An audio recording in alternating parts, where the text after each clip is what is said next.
Okay, so back in March, I spun 4 rod bearings on my 7.4 liter in Amalthea, my 91 Chevy Suburban.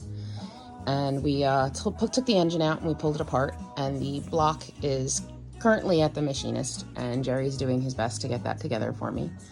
Meanwhile, I am tasked with learning to do some of the work myself that I want to do, and I want to learn how to do this whole process. So yesterday I started cleaning my lifters.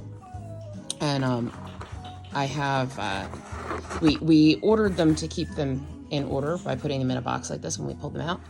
And I have a flat tappet cam, so I have to take my hydraulic lifters apart and clean the insides.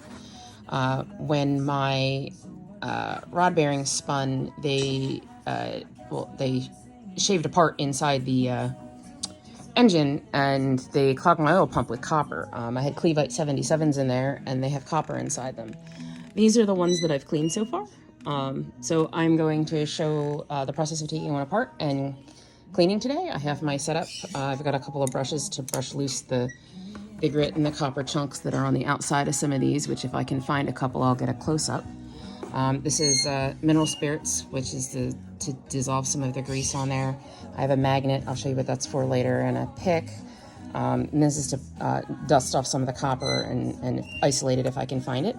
I have a very nice light here so that I can see what I'm doing. And some WD-40 to lubricate, because some of them are very stuck together.